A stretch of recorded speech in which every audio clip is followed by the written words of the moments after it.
Very warm welcome to Thai, all members of Thai Rajasthan, members of Thai other chapters, as well as other guests who have joined us on Facebook and other on the Zoom. We are today celebrating the World Entrepreneurs Day, a day dedicated to the innovators, founders, and industrialists, anyone who has an idea, willing to take risk, and create jobs and wealth. World Entrepreneurs Day recognizes and celebrates the efforts of individuals who start a venture. The day is there to create awareness for entrepreneurship and innovation.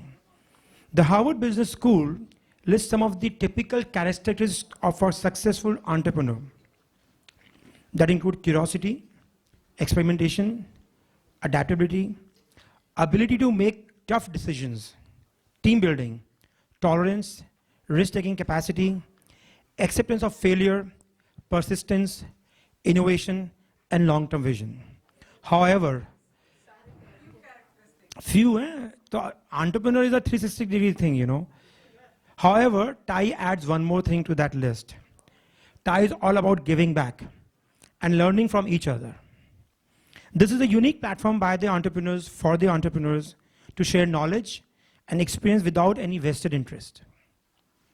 Aligning with this ideology, we had set the theme for the year for Thai Rajasthan as Inspire to Aspire. As entrepreneurs, we all ought to inspire more people to choose the path of entrepreneurship and aspire to do newer and better things in our lives, create successful ventures, and in turn, again, inspire others. I feel extremely honored and proud that for today's Inspire Aspire series Fireside Chat, we have with us the man who doesn't require any introduction, who has not only inspired most of us here to become what we are today, but also whose entrepreneurial journey is a usual manual for success in life. A true entrepreneur, mentor, philanthropist, a man for all seasons, one of the most respected, successful, and experienced industrialists, Shri Basantt Khaitan. Please join your hands to welcome Shri Basantt Khaitan.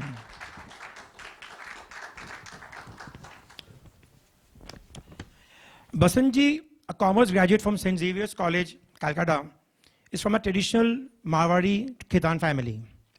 He was responsible for the transformation of wires and fabrics with its initial IPO in 1985 and subsequently building into an industry leader in India with international collaborations. In 2014, he stepped back from active business to support his two sons develop their businesses, which is WMW Metal Fabrics Limited and GKD India Limited, manufacturing high technology metallic woven mesh for specialized filtration applications in the gas, petroleum, chemical, power, and automobile industry. He and his wife Mala actively led Disha Foundation, an NGO founded in 1995 for education of intellectually challenged children. In 2021, that is this year, the foundation is opening a new school named the Jaipur School, specializing in education of children with learning disabilities. He has been president of Rotary Club Midtown, Jaipur Midtown in 1989, chairman of CII Rajasthan in 2017. He has been a trustee of Jaipur Virasa Foundation till 2019. He's a trustee and member of managing committee of IIHMR University Jaipur. He's an independent director on the boards of Padamji Paper Industries and Yash Pakka Limited and many other companies.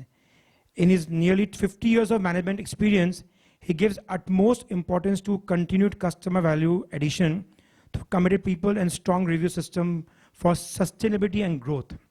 And he's a keen golfer. Welcome, Basantt, to this Thai program.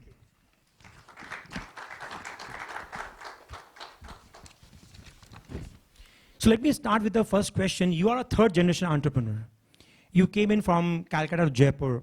And I think all the entrepreneurship starts from a disruption. So you were telling me that you were basically disrupted from your college life, you know, and sent to Jaipur by your father at the age of 18, right? So your college life got disrupted and you were inducted into an entrepreneurship. So was it a formal induction, an informal, a structure? What was the learning over there?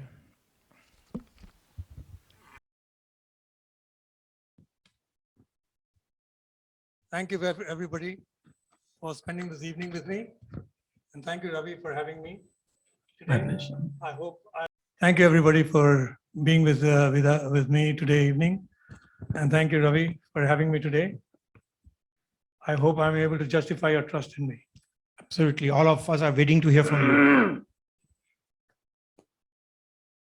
Well, it was a disruption, yes, from my college days in Calcutta, and also my learning days in Calcutta about business. That was 1972. My college started in 1970, mid of 70. So about 1.5 years I was in college, and my uncle expired here in Jaipur. He was looking after the plant here in Jaipur, which was established in 1963. And when he expired, my dad didn't want to shift to Jaipur. So he asked me a plain and simple question: do you want to shift to Jaipur, or shall I sell this plant? He was not willing to shift to Jaipur. So I had no answer. My mother gave the answer to him that he will shift, don't worry. And I was having no answer even then. But my mother counseled me and sent me to Jaipur without knowing, I would say, anything, nothing. I knew nothing about business, except the 1.5 years training or induction, whether formal or informal, that I got in while I was in Calcutta and while I was doing my college. That is something I can call a lucky streak for me to be able to have that time to learn. Our college was 6:30 to, I hope my time is not too long so that I don't carry on. The 6:30 to 9:30 was our college time, and from 9:30 onwards, it was my business learning time, as is in a Marwari family. No time for you to play or go around. So in 10 o'clock, I used to be in office, sometimes without having even bathed, because 6 o'clock I had to leave home.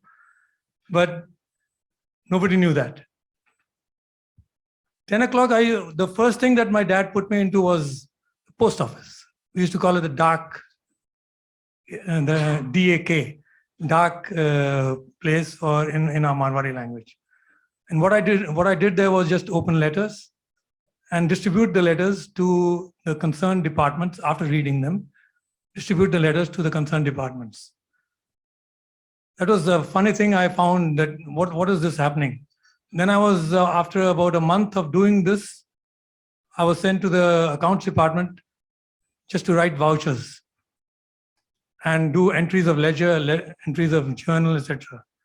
After that, I was sent to the sales department, where I went to the customers to collect checks and collect orders. That was the only thing I was responsible for, not really given a responsibility, but just to go and do that job as a job. Then I was sent to the factory. The factory, I was sent to the stores department to see all the incoming and outgoing of whatever goods came and what goods were to be given to the plant. Then I was sent to the production department to learn about the production and the product and technology, etc. During that period, I was also sent to the customers who are using our products to learn about the complaints and deliveries or quality or demands or new products development, etc., etc. I'd never realized while doing this that I was learning a great deal for a journey to start.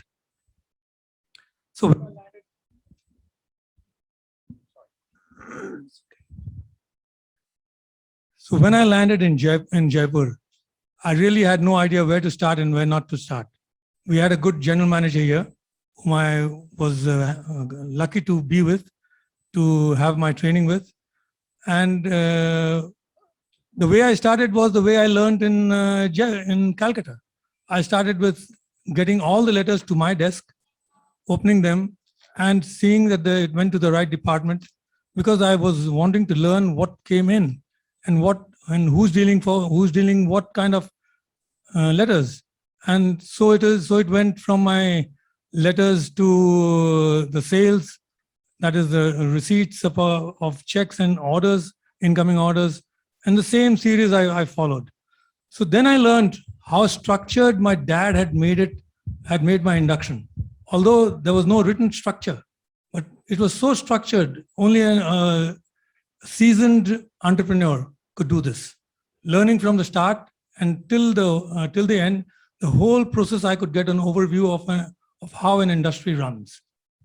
That came very handy. That's great. So basically, the importance of operations is much more higher than the strategy. Does that basically mean because the grooming which you did under the operations from various departments, right? So you were groomed into the day-to-day affairs of the business. So do you play a bigger role? Do you put a bigger weight on the operations or the strategy? No, I don't think I would put any bigger weight on operations or strategy. I would, what I've learned up till now is I would put the most weight on service to the customer and service to your employees. How you retain your customers and how you retain your employees is the key to a successful organization. Wow. So that leads to the next question, which is also connected. You have always been believed in professional management, professional board of directors, and you run a successful JV with a multinational company. So how do you manage these diverse cultures and their friction? I mean, there are friction with the cultural things. How do you bring harmony in these disparities? I think there are two questions in this. Yeah, of course. Buy one, get one free. Yeah. So I'll answer the first one, which was. So basically, how do you manage the diverse cultures and their frictions? The first one was? This is about the professional management and the boards. Yeah, the board and the professional management. I always believe that great people are what make you also ask questions and fulfill your desire to become good or better. Improving yourself is what leads to improving the whole organization or improving whatever comes in front of you. So having challenging people to be on your board, having challenging friends to be associated with is how one learns the best. So having good people on my board was a great learning for me and a great, I would say, a source of making my organization become professional. Second thought, how do you bring harmony among these disparities? I read a book called The 7 Habits by Stephen Covey. And one of the habits which he propounds there is seek to understand before you seek to be understood. That's the principle I applied always with my JV. Wonderful. And about the manpower, I mean, people coming from diverse cultures, backgrounds, so what is the importance of culture into an organization in terms of the DNA of the organization? I don't think I have a good answer for that because most of the people that I have had have been from Rajasthan or from Hindi-speaking areas, except my general manager, who was from South India and he was from Kerala. He's a very brilliant person, and I learned a lot from him. But he also learned our way of doing business rather than me learning his way of being professional. So it's a cultural exchange, basically. Yeah.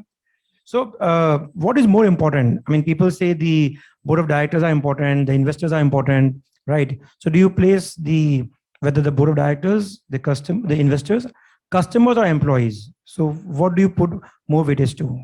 I think the board of directors and all are only enablers for an industry or corporation to run well, or the direction. The most important are quite easily said the customers, and also not understated the employees. So neither the employees are more important nor the customers are more important, but they are very important. Taking care of your employees is a key requirement, and taking care of your customers is a key requirement. So you need to retain both in order to stay there and to grow from there. The platform is created only by people whom you can retain, the customers whom you can retain. I forgot to mention, please, there are questions. Somebody can send a message. If there's a question at the end, Mavi is geared up for many questions at the end. So do you believe in hands-on or hands-off management, and why? If I was not hands-on, I would have never learned how to be hands-off. So super. So I have been hands-on and I still am hands-on on different things. I was hands-on at different ages on different things, and I became hands-on now, and now I'm hands-on on different aspects. But as far as operational day-to-day business is concerned, I'm lucky, fortunate to have two wonderful sons who look after the day-to-day business and are growing it so well that I have to look at the operations level only as an interest to develop new products or to develop new processes or to improve. That's my passion, to improve things as much as you can. So you step back at the age of 60 from the active business. Would you call yourself retired? Never. So there is a general taboo about retirement, where some people see it as a nightmare and an end of life as they know it. And of course, there are people who can't wait to retire. We all are nearing the age where you took a back seat somewhere or near about that. So do you think, what is the message for us? Do you think we should retire or, be more active now? If you're a professional, you think about it. If you're an entrepreneur, you don't think about it. Excellent. Retirement, an entrepreneur can never retire. He needs his basic ingredient to his own growth is creating wealth, creating new ideas, using new ideas. So he can never retire. Even if he's in bed or sick, he's thinking, what can I do to improve, or what can I do to change? What can I do to have great people stay with me, great customers stay with me? Always thinking like that. A professional, he has a life start and perhaps an end of his career. And therefore, he thinks of retirement. Absolutely. So, Uncle, you are coming from a commerce background and running an industry which is highly technical, absolutely technical industry. So, do you think technical knowledge is a hindrance for entrepreneurs or no? I think the very definition of an entrepreneur is to learn how to do anything and everything. He's a 360 degrees. Professional specializes, and that's why an entrepreneur keeps professionals. He keeps learning from the experts, but he does not need to be an expert. He needs to be a leader. He needs to be able to get the best out of people. Uncle, you have been a visionary, 85, doing an IPO, JVs, and then I know you're doing business, you're doing IoTs, JVs right now. So creating this vision, what was your story behind that? How did you get into that vision of creating such a lot of, professional management and IT-driven company? So how do you form that vision? I think part luck and part desire to have the best got me good people. And the good people got the best out of me and gave me the challenge to do even better. So one can't express how important good people are in one's life. And not the yes men, it's the challenge men. They who don't accept your answer to why. They keep asking you why and how. They're not testing you, but they're challenging you to see whether they can get a better answer, a better output, a better solution. That's a proper word, a better solution to what you have identified as an issue to address. So the next question is something very close to my heart. I have been seeing very successful entrepreneurs as keeping the power of focus, which is not diversifying. So how could you manage that? You haven't not diversified in the last 50 odd years from your core, right? So how could you resist the urge of diversifying? Because in the new world, every day you get a new idea, people are throwing ideas, a lot of distraction happening across, So how did you restrain yourself not to diversify? I wouldn't say we haven't diversified, but we haven't lost our core competence. We haven't diversified outside our core competence. So it depends on how you want to define diversification. You have so many opportunities within the sphere of excellence and the competence that you have that you don't need to really look at different things, the other side of the river. You have so much scope within your own area of operation that you can look at diversified products, diversified, whether you call it diversified or you call it complementary, whether you call it diversified in terms of customers, whether you call it diversified in terms of manufacturing operations, we always look for complementary products, complementary customers whom we can, from one to the other, they know each other, or they are in some way linked. So when we, for example, I would say we got totally diversified when from our plant in Jaipur and from the plant we have in Calcutta. Calcutta was for the jute industry, and Jaipur was for the paper industry. So it was a totally diversified business. But in those days, it was license Raj. So whatever you got license for, or you got an opportunity for, you took it, and not everybody got that opportunity. So it was not a fortunate or unfortunate thing, but not everybody got that opportunity. And when you got that opportunity, you didn't want to lose it, and we were able to make it. So it's my parents who did that, who made that great stride into going from Calcutta to Jaipur and going from one business to the other, which was not related in any way. Uncle, did you have a mentor in your journey, entrepreneurial journey? Did a mentor make a difference to your journey of entrepreneurship? In my spiritual journey, yes, my mother. In my entrepreneurship journey, I think I had so many people, so many elderly people that I learned from that I can't count them. They were wonderful teachers, not by the way of teaching, but by the way they expressed themselves and dealt with me.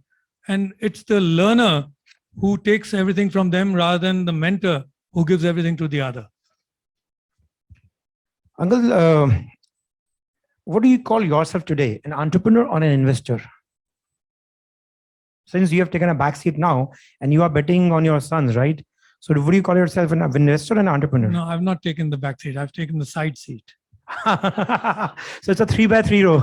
Yeah. I'm just not driving. But yeah. So, but is there a difference between the psyche of an entrepreneur and an investor? And I remember we spoke in JML only over a conversation about the new startups coming up, where the CEO is the driver, and the investor is betting on the money with on the entire car, right? So, is there a difference in the psyche, how to run the organization between the investor and an entrepreneur? Well, the whole thing which an entrepreneur starts with is risk. And he puts in his self, he puts in his money, he puts in his vision, his ideas into that enterprise to run as an entrepreneur. And then he looks at returns later.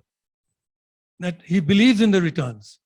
But an investor, I think he starts with the returns and puts in his money, not himself. He puts in what he earns. So he puts in his money on the entrepreneurship, looking at who's the entrepreneur behind it, on who's running it and how efficiently he's running it, etc., etc. So there's quite a difference. It's the front and the back. So when you say an entrepreneur starts from the risk, right? So whenever you are investing, expanding, what is the most important risk which you analyze as an entrepreneur? Investor is growing return, right? But as an entrepreneur, when you are expanding into a new factory or new horizon or capacity, which is the most important risk you will analyze as an entrepreneur? I don't look at it as the risk. I look at it as a sustainability. How can I sustain what I am doing? And what I need to do to sustain what I'm doing, whether it's growth, whether it's diversification, whether it's customer segment jumping, whatever it is, what is required to sustain my enterprise?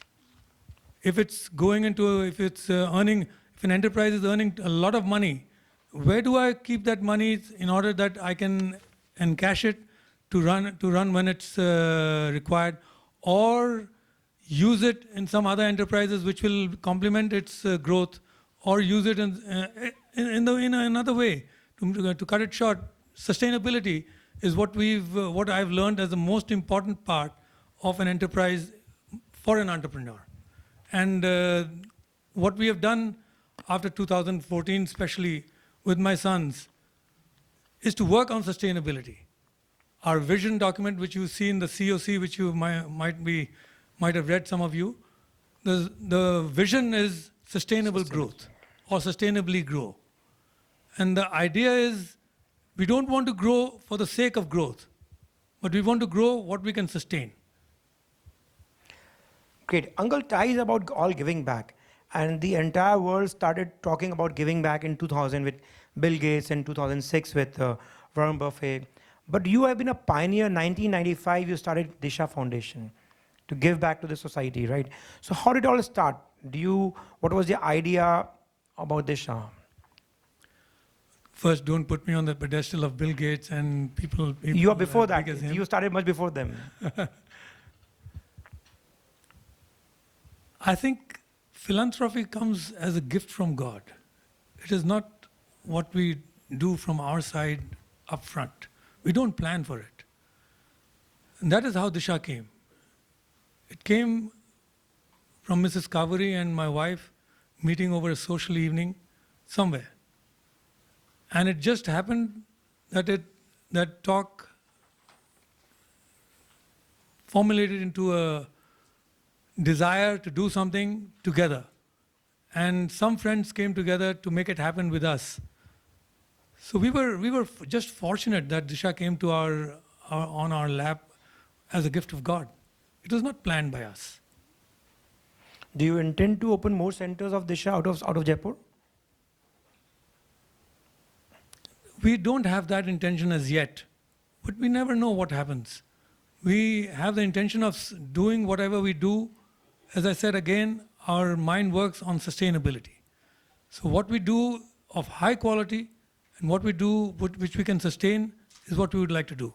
Whether we go in other cities or not, it's not a question of growth in terms of number of centers, etc. It's in terms of how many families we can touch and how well we can touch them. So, Uncle, this year you are planning to open the new school, Jaipur School. Can you share something about that? Yes, it's a new initiative by my wife we have been in the field of special education. So after that, we didn't want to get into the mainstream education. We always wanted to remain in the special side. And in that thought, we thought that, my wife thought, Mala, what can we do here in terms of special education and joining in with the mainstream schools but not becoming a mainstream school. So then the idea of unique school came as in the mainstream, there is a lot of lack of ability to teach students who are not able to cope up with the regular students. So it's difficult for mainstream schools to keep the ability to train such students within that school and within that atmosphere. So we thought that that would be a good opportunity. We found some people and we discussed and researched a bit, and we found that a good idea. So we went into getting it on ground, and fortunately we got some supporters for this as well. Jashri, would you agree that this analysis of ours of the regular schools, the mainstream schools, are not able to find how to deal with they would like to, but they are not able to? I remember Mala speaking and I said it's a fabulous idea because there are a lot of things that a regular school is constrained. So when you Yes. open doors for children who require that additional help, I think it's a fabulous idea. Yeah. We'd love to support you in that. So nice of you. Thank you. So that school was with the idea of getting the ability of those children, like in Tare Zameen Pe, that child, he was brilliant, but he was not able to express himself. He was not able to learn as fast as the other students were. He was not disabled, but he was not able to catch that ability in a way that he could become at par with the other friends of his. That is what we want to catch, those bright, brilliant students who are not able to get that opportunity of growing within themselves or outgrowing themselves. Uncle, moving back from philanthropy again to investments, what is your analysis about the angel investing in the VC? By the way, coming back to the brochures, you have a brochure of the Jaipur school in your... Yeah, it's there, sorry. Yeah. So coming back to from philanthropy, back to the investments, What is your take on the angel investing? We have been pitching tiny angels, we are VCs. So what is your analysis? How will it work out? Would you want to become an angel investor? We all are waiting forward to looking for investments from you, uncle. Well, old school thinking. I've invested in my company. I enjoy running my company. I enjoy running the enterprise. I don't see any place which can give me a better return than my own company. Excellent, excellent. So, but that doesn't deter me to invest in other areas, because that's an urge a human being has to look at other places, to search other places of satisfaction. But that urge is not in me, that is in my sons. They have that area, they have a fund allotted to that area, and they invest, whether it's in new ventures, venture capital, or whether it's in angel funding, they invest there. So I will have to speak to them then. Yeah, do that. So that was an expected question from you. So uncle, what drives you?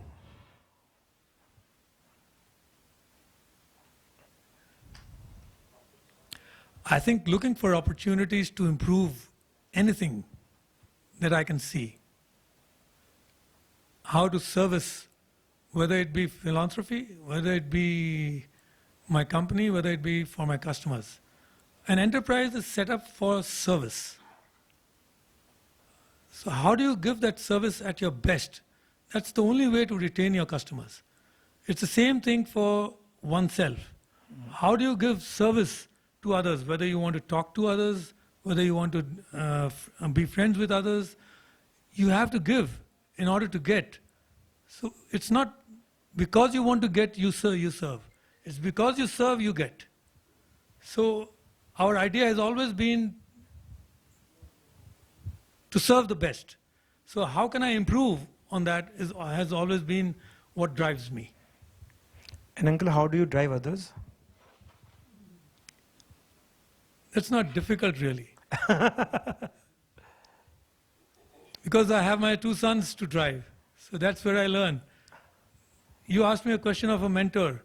I think the younger generation, these young boys, they are my mentors. Wow. I learn from them. I was just walking in with Praveen, and somehow this question came up, and he said, he gave me this answer as well, which I had also in my mind, that uncle, today I'm learning from my younger generation rather than they learning from me. And I remember his father was a very dear friend of mine. I would call him one of my mentors, one of the people who I learned a lot from. He was a great, great personality. Uncle, what are your hobbies? One of them is playing golf. Mm-hmm. One of them is playing, listening to great music, and also reading a lot of books on spirituality. Wow. So uncle, how do you maintain your creativity?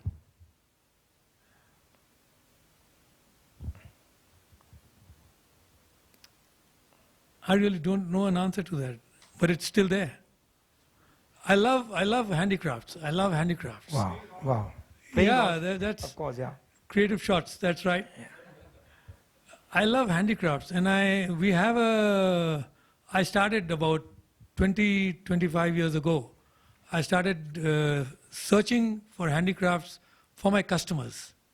And I'd like to gift them something from Rajasthan as created in Rajasthan.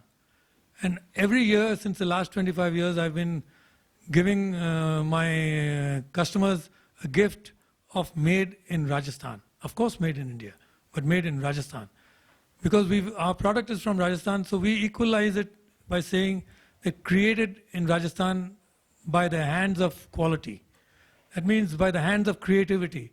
So this is a message which we give in the gift every year. So that really involves me, and that really pleases me to an extent I can't express.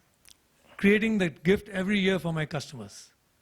That, I think, is one of the sources of my creativity, charging my creativity. Uncle, great. So there are two initiatives. One is Heritage to Global, which we want to start in Rajasthan. So you are also putting the heritage from Rajasthan to the global thing. Yes. And on the golf thing, we are having an initiative of Thai golf, wherein Praveen is planning an event of the entire Thai community somewhere in next year in Jaipur. So we'll be having a golf tournament, which is, for all the members all across Thai chapters, But unfortunately, creativity doesn't work in golf. So before we open the floor for many questions, I have a small, quick rapid fire questions, very small ones. Huh? Do you invest into stocks or you just buy companies? As you said, you just buy companies. Do you invest into stocks? I wish it was so easy to buy companies as it was to buy stocks. So I know, Uncle, you are none of the social media, but if you were to be on one, which one will you choose? Facebook, Instagram, Twitter, or LinkedIn? LinkedIn. Thank you. You're not at all active on LinkedIn. So where do the mentees contact you? We want to be mentees to you. I'm ready to give my email. Okay, thank you. Would you identify yourself as a tech person or a finance person? Neither. A solution finder. Wow. Excellent. Do you read newspapers? Hardly. Except the headlines of Economic Times and Financial Express. And why for? Only for information or knowledge? No, there's no information. There's no knowledge. It's just to keep up. Excellent. So the next question is about, ranking some companies. So between Facebook, Apple, Amazon, Microsoft, and Google, which one do you think will be the most important company, which you would say is a service-oriented company, you would rank them number 1 or 2. So Facebook, Apple, Microsoft, Google, and Amazon. I'm not so savvy as you are in this social media part, but I think LinkedIn is one of the best social media platform for business people, for enterprising people, including professionals. And the others are just time passers, I think. Sorry if I'm hurting anybody, without desire to hurt anybody. It's, for me, I don't find I can add value or receive value from such social media platforms. So I have got, Uncle, 2 questions just came up from the audience before we open them up.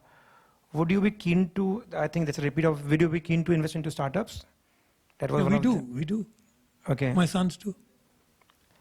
So is there anything you think doing something differently in hindsight? Do you think there is something which you have done differently in hindsight? Ravi, it's an oft-asked question. But I don't understand why should I have a hindsight. What God has given to me, I've had a wonderful life. I've had an excellent life. I wouldn't like to change anything. It's just been absolutely wonderful. Awesome. So one single line message to the would-be startups, for the established startups, for entrepreneurs rather. One message, what do you think should be the mantra for success, mantra for being an entrepreneur, a message for the entrepreneurs on this Entrepreneurship Day? It's a little philosophical side, but I think it's very practical too. Trust. Everything that one does, he should do what builds trust, either in you or in your enterprise or in your product or in your service or in your actions or in your speech. Whatever you do, try and be conscious of building trust. So it'll, where necessary, it'll keep you honest. Where necessary, it'll keep you straight. Where necessary, it'll keep you from doing something wrong, away from doing something wrong, etc. So an important message. And how do we create the trust? The easiest way to creating trust? I'm not a guru, but I think I would use the method I have been trying to implement with my 2 sons in our company, which we have called now Evolve 22. It's an initiative which we have taken, in which we have laid down our vision, mission, and strategy, etc. And transparency is the most important thing. In building trust, you must be transparent. You must be taken as you are transparent. If they see that you are hiding something or you're trying to play with something, that's not building trust.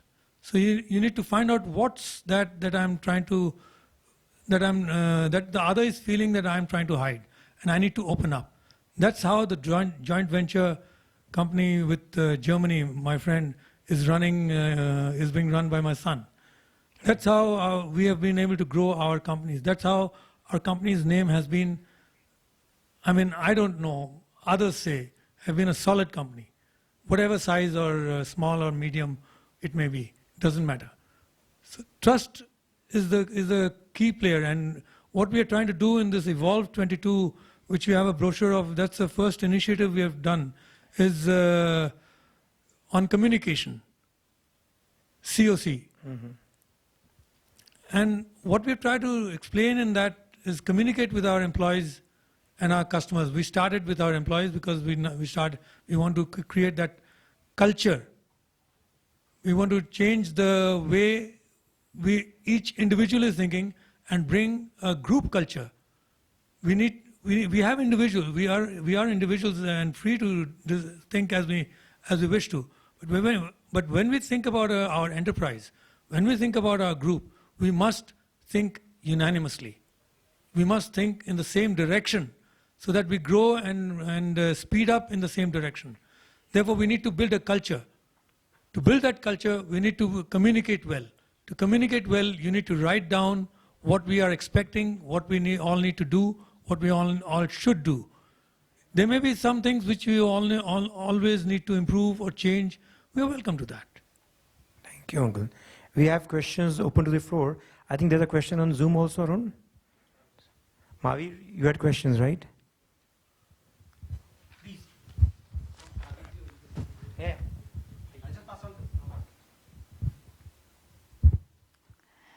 Basantt, in your mind and heart struggle, the mind and heart conflict, who will you listen to and why?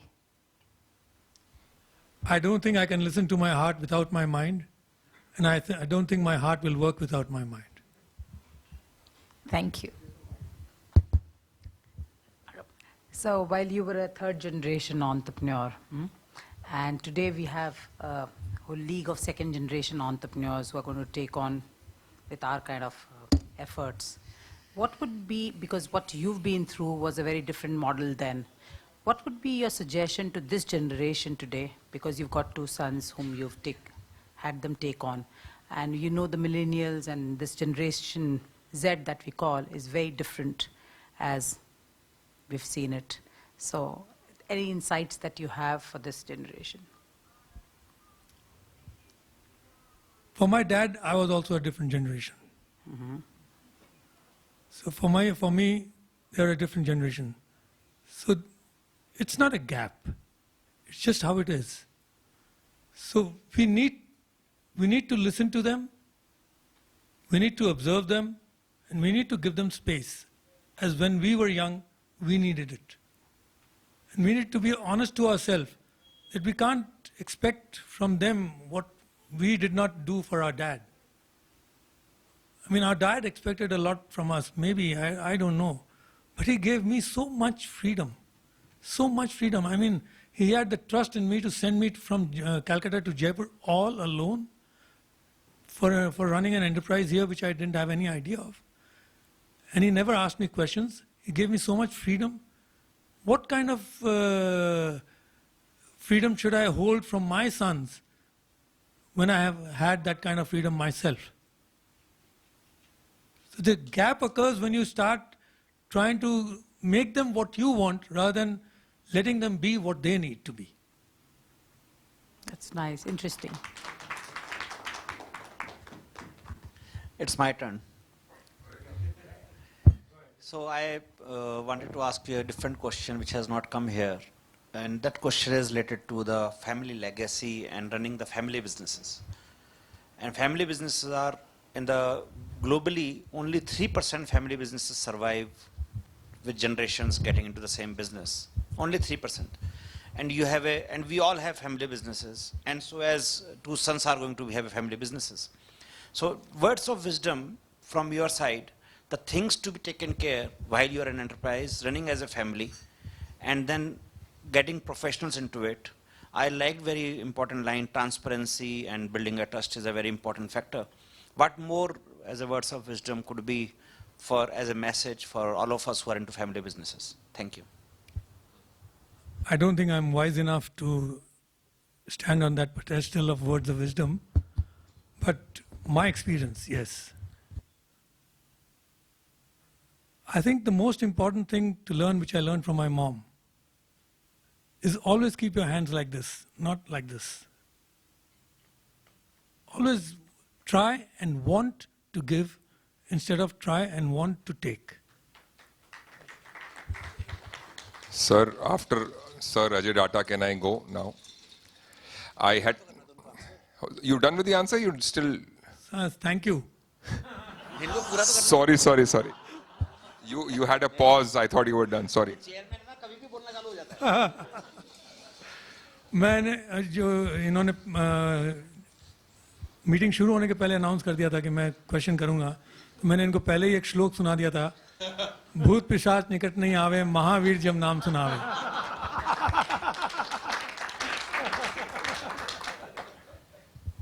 Yes, sir. Sir, my question, I had to step out for a call, I'm sorry.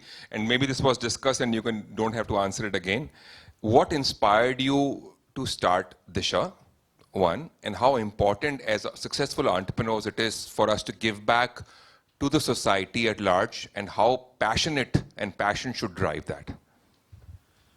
When your wife says something, it's not an inspiration or a... No. So I know. So which is fine. I know it's her. It's a lot of credit goes to her, but to back her up, we do shush our better halves at times.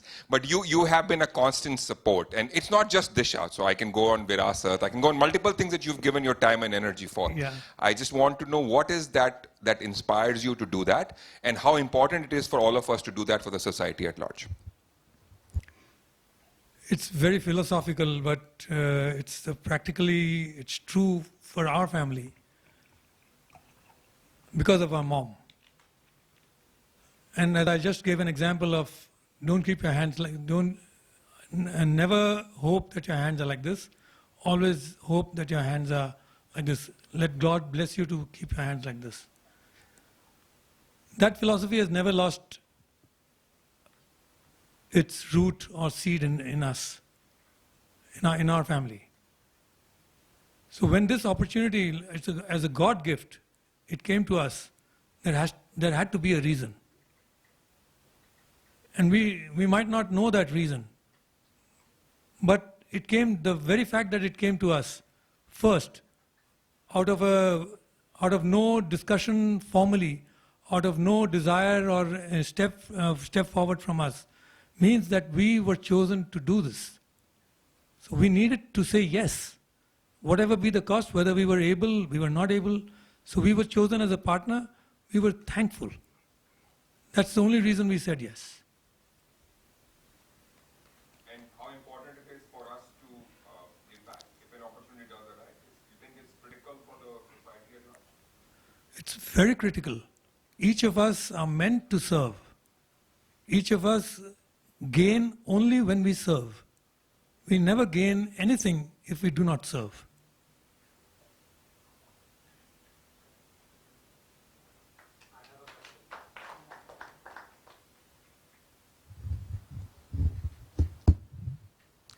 Yes, I have a question that over the 5-6 decades, there is a lot of management philosophy changes are going on. So, do you feel that you wish to retain with the old school, or you keep on changing your management style over the period as the time evolves? You don't change your management style because you want to. You better change your management style if you want to stay alive. So it's not a desire or a wish to change your management style. It's what you learn. And every management, every enterprise is not similarly managed even today. So it doesn't mean they are old school or new school or tomorrow's school. Information companies are managed differently. Manufacturing companies are managed differently. Hospitals are managed differently, etc., etc. So there's different management philosophies for different aspects. So I would say it's a continuous learning from customers. What they need, whomever you serve, what they need, you have to manage that you retain them because you need to grow with them. There's a question by Sharvik. You say you are not taking a back seat. You are on the side seat. So now are you playing a role of a navigator or still want to remotely control the business? And what are you working for then? When you sit on the side seat, you normally observe what's coming in front of you and what's going on side of you. You don't necessarily navigate. Kya, sorry? Beg your pardon? Would you not want to react to that? In react? Wait, you just observe without any reaction? No, you certainly react. I mean, you can't stop yourself from reaction. But I would say if you learn to listen and you learn to observe the two basic inputs of growing inside, then you don't react, you respond. So my question actually is, you respond yourself or you navigate, as in get that response through the people who are sitting on the driving seat now? I don't think I navigate. So I will just extend this question. If there is any conflict between you and your son, conflict of idea, so who would prevail, or you would like this to be sorted out with discussions? Yeah, we have a rule in our conversation and our communication. We have a basic rule. We put the idea or the issue on the table. It's not in my pocket. It's not in your pocket. It's not yours. It's not mine. We're not talking about you and me. We're talking about what to do about this, about the issue, about the problem, about what we need to do. So we want to solve this. So we need to do it together. You may have an idea. I may have an idea. Let's see what's the best solution. Together we can find a multiple mind applied solution instead of a single to single mind applied solution. You mean to say whosoever convinces the other one? No, it's not convincing. It's not convincing either, because convincing is taking my side or your side. It's not. It may be an idea which has originated from my son, but it's not necessary that I accept it or decline it. And there will be a position or time when he will say himself, yes, this is a great idea, which will come out of the three minds working together on that idea, not that it's my idea. We are very careful on making statements which we have to defend. No, we don't want to defend any statement, neither do we want to attack. So just I am probably extending it too far, just to understand this. He is having idea of a very new startup, maybe some e-commerce, which you feel is very risky. So then there is a conflict of, it's maybe due to the generation gap, or maybe that he is exposed to that area. So then there has to be some common platform. So that's what my question was. Exactly, there is a common platform. So we ensure that there is a common platform. We don't talk when he's on his platform and when I'm on my platform.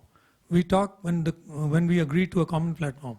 And then we raise questions about that venture, if you're talking about a venture or whatever investment, whatever it is. There are certain places where he's free to take certain actions within a certain circle. And certain places where there has to be no reason to my saying no. He has to understand that I can't give enough explanations to when I say no. It may hurt him. But my effort will always be to first talk about or discuss about with questions, not with statements. I will ask him questions. How would you think about this?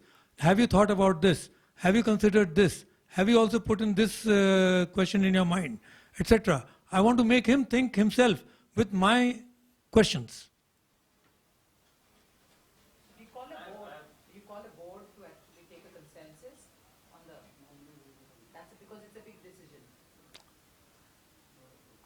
No, at the moment it's just 3 of us. 2 of my sons and me, myself. I think one part of my question is still unanswered. That is, after so many years and this, today, what do you work for?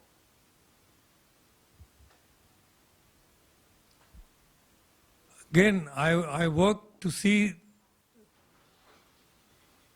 that I can get the best out of my sons. They give their best. Sharvik, can I ask a question now? If you're well answered. So you said that you currently, you're the 3 of you, you and your sons. But imagine if there's a larger board and if something is being discussed for the growth of the company, then do you think that the majority view is averaging down the ideas, or do you think this is going for the majority vote is counterproductive to disruption and innovation, because sometimes the craziest ideas or very out of the box thinking may not get a majority vote in the board? What are your views about that?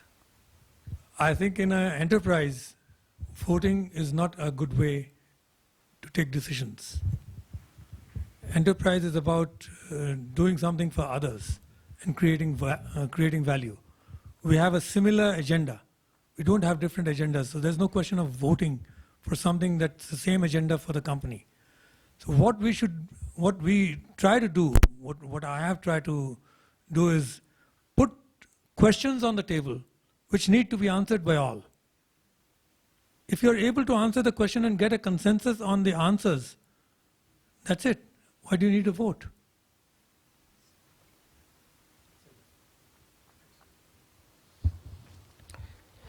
Yeah, there's a question at the back. There question. पीछे mic दे. आपकी आवाज बहुत तेज है कमल जी. Although my question is not related to this, but you are quite involved in Disha.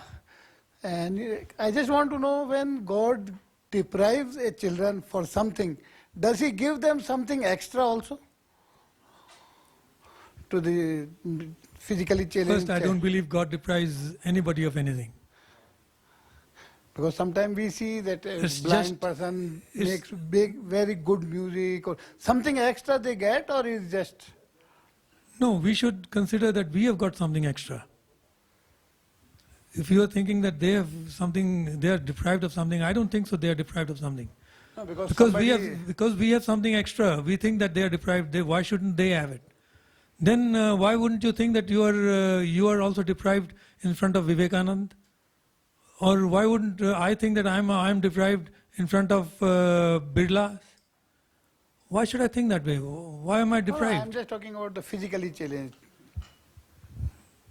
They have a life. Everything, everybody has a life, and it's in a different form. We believe in the past lives and the future lives, etc. We believe in reincarnation. I do. I don't know the others. So this is not bad or good. This is just it. We don't know enough to be able to comment and say wise things on these things. And there's no need to comment. It just is. So if we have an opportunity to serve, if we have an opportunity to do something, let's just do it. I don't look at it in that way, that they are deprived, do they get something else? Who am I to ask?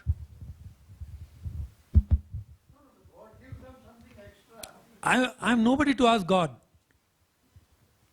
whether He has given them something extra or something less. Can I? There's a question at the back. So this is a question regarding your initiative on the Jaipur school. I think in the brochure it mentions that you will be looking after people or the children who will be emotionally weak and psychologically weak. Other than, of course, those who have lesser skills to cope up with the class. So what is your strategy to sample these out?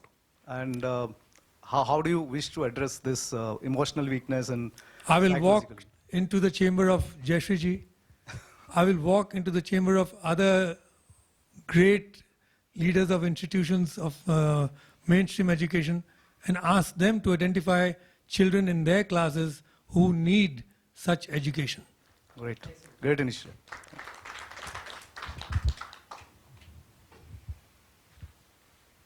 There's a question by Vijender. He's online from Jodhpur. Good evening, Basantt ji.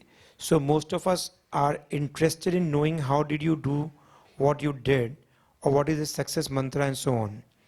I would want to ask, if I may, what is the mantra you use or would suggest when things aren't going as planned? In the current business world, the targets are huge and so are the challenges. At times, things do push one down. How did you address such situations which did not go as you planned?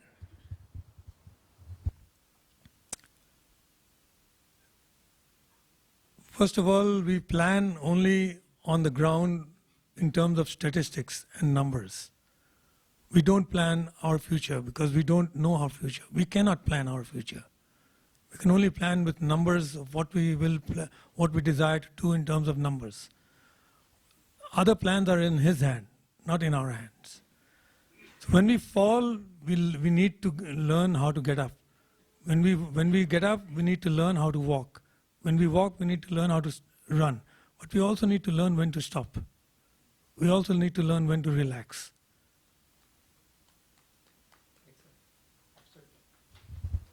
Thank you. So, is there another question on the Zoom? Can you just ask that question? Okay, I can read that. What is the most valuable lesson you want to give to your sons as an industrialist? A question from Shrija Saraf. Shrija Saraf, that's also the name of my doiti, Acha, okay. my daughter's daughter. Can you please repeat that question? Yeah. Because my mind stuck on my doiti. Okay. So what is the most valuable lesson you want to give to your sons as an industrialist? You can't value lessons in a taraju. That this is the most valuable, this is less valuable. They have to evaluate what is the best lesson that they have learned.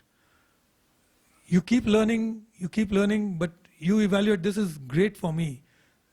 And I don't know how they have evaluated what lessons they have learned from me, from my actions, from my circumstances, etc. It's up to them how the lesson has affected them and how they value it and how they use it in their life. Excellent. Thank you so much. We can go on and on. You have a question? So you have two sons and I've been listening to you and very interesting talking about sons. So which businesses they are involved in? Both the sons in the same business? Or one is looking after Whites and Fabric, one is looking after GKD? Fortunately, both of them are looking after individual businesses. Okay, not Whites and Fabrics. No. Second gen is not there in Whites and Fabrics. No, second gen is, my second gen is not there in Wires and Fabrics. But my brothers are there.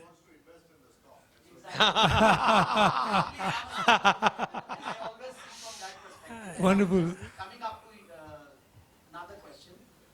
Somehow, when I listen to you, actually I'm very impressed and somehow everything is so good, everything was so perfect, but somehow in the company the numbers are not speaking. So what is something which is going Sandeep, analyst meet nahi aa rahi hai.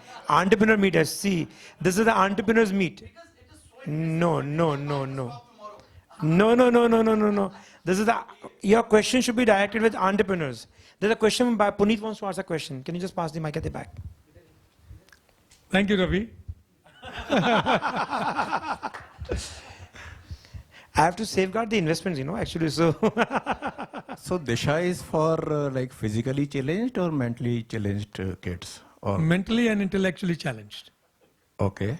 So why only this subject? There are hundreds of things to do. So why you chosen this mentally or intellectually challenged children?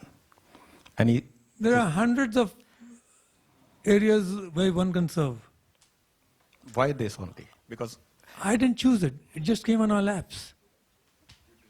I didn't choose it.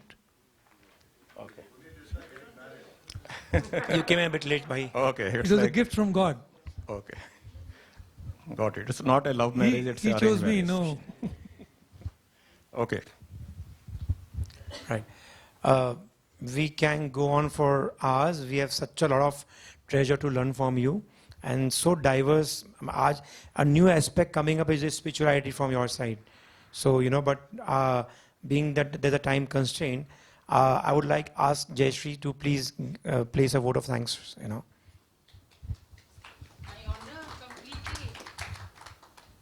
Completely my honor.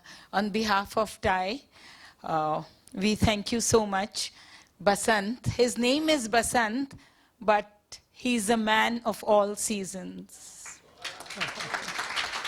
A cerebral powerhouse, honest, dedicated, passionate about his work and about his two sons.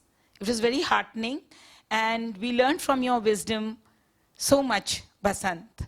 And what I can say, बेहतर से बेहतर की तलाश कर, बेहतर से बेहतर की तलाश कर, नदी मिले तो समुंदर की तलाश कर, नदी मिले तो समुंदर की तलाश कर, टूट जाता है शीशा पत्थर की चोट से. लेकिन बसंत क्या कहते हैं? अगर टूट जाता है शीशा पत्थर की चोट से, तो ऐसा शीशा तराश कर जो पत्थर को तोड़ दे. Extremely honored to have you here, and you're passionate. I remember in one of my conversations with you, Deepak Chopra also happens to be one of your mentors and guide, and I could relate so many of your incidents to what his books have said. All of us have thoroughly enjoyed. We've learned a lot. We are going back more enriched. Can't thank you enough. Thank you once again. Thank you very much for being so patient with me.